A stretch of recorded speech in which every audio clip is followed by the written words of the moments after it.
Queen Wu Episode 6 starts with a flashback to 28 years back, in Jua Mo-chon. Here we meet a young Yo Pa-so, who makes a gruesome discovery of his grandfather's rotting body in the family library. His father explains to a young Yo Pa-so the family history and how the former king Taizhou felt threatened by the Yule family, so he killed the grandfather. It turns out that Pa-so comes from a long lineage of great men who used their intellect to save the kingdom on many occasions. However, their achievements led to their family's demise once an insecure king took over. His father wanted Pa-so to exact revenge on the royal family. To achieve his father's dream, Pa-so joined forces with Yeonbi 6 years back. This was long before he was brought to the palace. Presently, the 5th prince, Go Gae-su, is alarmed after hearing the Baewati walls coming down. He sends someone to investigate and readies his army, waiting to attack the enemy. Meanwhile, the White Tigers mourn their dead. Now more than ever, No-Yum is determined to catch the queen, but swears to kill her. Speaking of the queen, her team is still on the run. The cartwheels are nearly coming off, but they have no time to stop and fix them. She has her guard up, recalling a conversation with the king. They were talking about who the king fears, and he said he was scared of people who hide their ill motives behind fake smiles. Did the king know about Yo Pa-so's betrayal? It turns out to be worse than we expected. Yo Pa-so moved his grandfather's body and family library to an underground room in the palace. This is where he plots how to bring the royal Go family down. Currently, he is wondering if the queen is heading to the 4th or 5th prince. He has a whole chess table to think visually of his next move, and it is giving vintage villain baddie energy. Elsewhere, Yeonbi readies her soldiers for battle. She thinks that Pa-so might have killed the king and remembers their conversation 6 years back. Back then, Pa-so had a backup in place for any situation that might go wrong. Even the Levirate marriage was his idea, but he wanted Queen Wu to marry Baoqi. He hoped the princes would kill each other in their fight for the crown and ultimately destroy their family, his real dream to make a new Goguryeo. We circle back to Baoqi, who is still plotting while getting rid of his wife's body. He keeps throwing dead bodies in this palace's pool. That palace must stink so badly. Still, he is not the only one making moves. All tribes are on guard trying to find a way to survive. One tribe opts to remain neutral and stay out of the fight entirely. This is how they survived the last time, but will this approach work this time too? Unfortunately, one of the men doesn't agree and falls into Baoqi's trap. In the meantime, the queen chooses the 4th prince to be her new husband. She orders Mughal to take her to him. Pa-so receives a message from the village soldiers that the queen is heading east to the 4th prince. However, the White Tigers are still after them. Time is also running out and Pa-so makes a move. He is more concerned about the Eastern Temple, but why? At the temple, the faithful continue to pray and sense as the queen and her team abandon their horses and enter the forest. The queen is hoping to cross the forest and get to the 4th prince soon.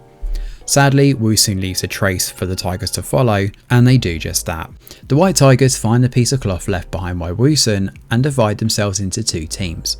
One team follows the queen into the forest and the other sends a lantern message to No-Yum that the queen is heading to Sabego. In the forest, the queen's team runs into the faithful and a fight inevitably ensues. At the same time, the White Tigers arrive and launch an attack on both the Queen and the Faithful.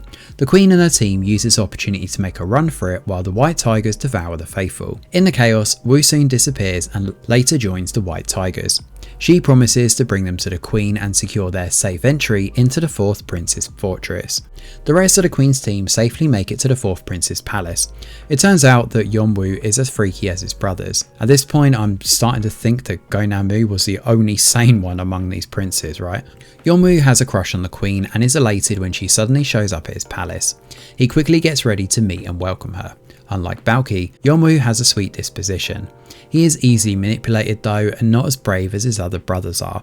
He mostly relies on his secretary, Yojin. After cleaning up, the Queen meets with Yeonwoo and informs him of the King's passing. He is shocked but quickly forgets his sorrows when the Queen starts seducing him. One finger lick and a proposal later is all it takes for him to agree to Levirate marriage. Still, he is disturbed by the thoughts of Baoqi waging a war against him.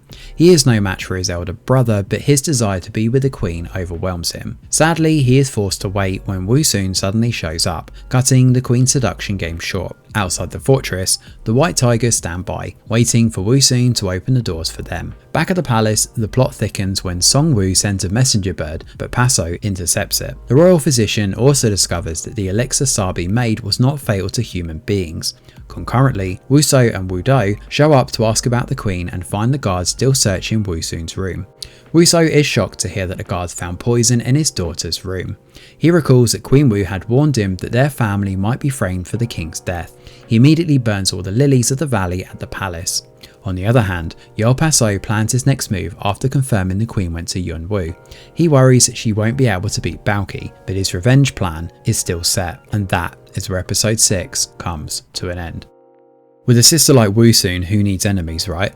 She seduced her sister's husband, got herself mixed up in his murder, and then still had the audacity to lure the White Tigers to kill Queen Wu. She has absolutely no loyalty to her family and only cares about her own ambitions and desire. Her new allegiance to the White Tigers will probably end up with her dead, but to be honest, she probably deserves it. It is the only way her greedy heart will stop. Interestingly, Queen Wu chose Yun Wu. She is making a statement that she will fight for herself. Yun Wu is not really king material, as he is pretty much scared of his own shadow. There is no way he would fight Baoqi. The queen specifically chose him because she knows he won't stand in her way. He is malleable and will do what she asks. However, will they get to the palace in time? Now let's talk about the big elephant in the room. Did you see that Yeol Pa-so betrayal coming? Because certainly didn't. He has been plotting his revenge since he was a boy. He's been manipulating everyone around him like they are chess pieces. And to be honest, we got to give him some credit. He planned the perfect revenge. However, if he didn't orchestrate the king's death, then who did and why? We know that Song-woo is just a puppet, so who's really pulling the strings? It's hard to tell whether it's Dae-bu or Seol-ju, but hopefully we'll find out in the episodes to come. Thanks for watching, and do let us know your thoughts in the comments below. Smash a like or subscribe to the channel, your support is very much appreciated. I'm Greg Wheeler, and from all of us over here at The Review Geek, we'll see you on the next video.